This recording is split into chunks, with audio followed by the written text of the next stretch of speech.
Told you, Tiny Tim. You're just making it worse for yourself. Yeah, you idiot. Just making it worse. Leave me alone! I didn't do nothing to you! Leave me alone! You kids are supposed to be asleep right now, not terrorizing each other. It was them. I was just All right, trying come to... on. No one likes a squealer. But Look, you have to live here for a while, kid. Try to get along. And you two, you sicken me. I'll be talking to the senior administrator about this. But I thought you said no narking. Hey, I don't care if you like me. I just work here. Now go to bed. Was a time in the bad old days. My own time living in this place when I was part of a gang of bullies like those two. Maybe that's why they turn my stomach so much.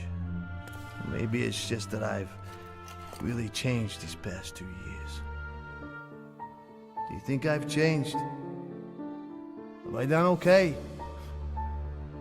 Of course, he never answers. He's never there when I turn on the light either.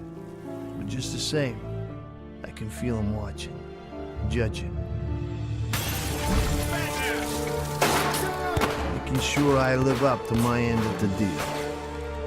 You live in Gotham your whole life. And you never know if he's real or not. But trust me, he is. And you can think you're a tough guy, too. Until you meet him.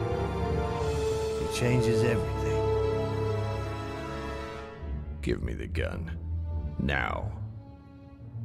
I wasn't gonna, I never... You didn't fire this weapon. No, oh God, no. I'm not like that. I never fired a gun in my life.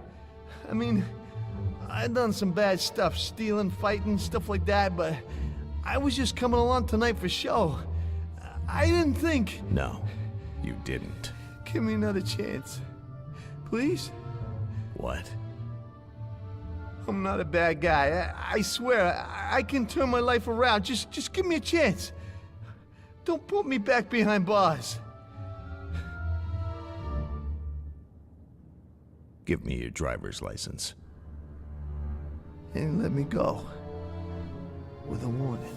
Don't make me regret this, David Thompson. And that's how my world changed. Because when you know that he's watching you, you feel him everywhere. In any dark corner. At first that made me afraid. I was jumping at every shadow, waiting for him to decide I'd let him down. But after a while, it started to be a comfort. A reason not to mess up.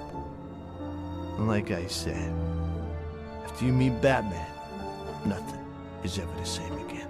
He becomes part of you, changes the way you look at the world.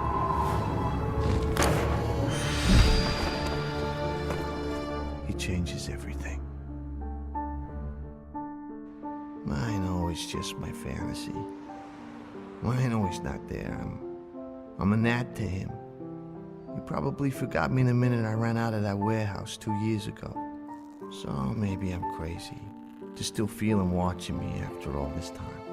But all I know is he's kept me honest, and I wouldn't have it any other way.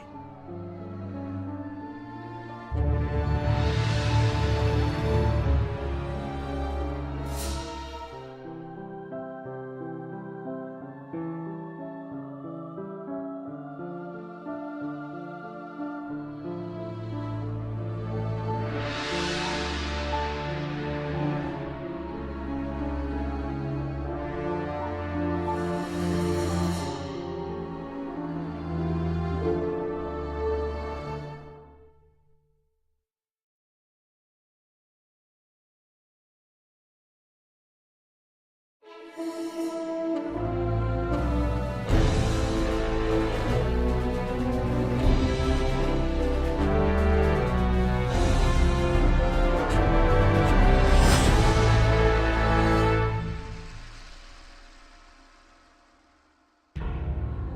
work the shadows and he works the light. 2 times I've used my JLA resources to repair a terrible, a fatal improbability. Even with everything plotted and calculated to the most microscopic detail. Even with every contingency considered, with every potential flaw examined. Sometimes the unaccountable, the ultimately inevitable occurs, and it all goes wrong for some innocent. Once before, now a second time, over an entire damn career. Her descending aorta has exploded, and she will never last the 7 minutes until the EMTs arrive. Let alone until they get her to surgery. When it comes to this, when survival is beyond my field capabilities, when the remainder of an innocent life can be measured in seconds, I make the call. Where is he? She's not gonna last. Where the hell is? What have you done this time? Not now. No time. She's almost gone. Tell me what happened. Focus on her. Do what I tell you. Just be a good tool, eh? Her aorta is blown apart. Too much blood to get a clear look. No problem. I can see right through. I'll assess the damage. Now tell me what happened. What does he want me to tell him? That I was careless. That I made a mistake. Well, I wasn't, and I didn't. I had everything calculated as always. I had the inner circle of the Crichton Import Cartel stalked and pinned to the perfect opportunity for a bit of interface.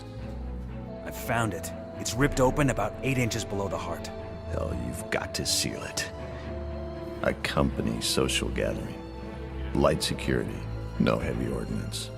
But because I never assume anything, I waited for the precise moment that brought the greatest amount of space between the Crichtons and their entertainment.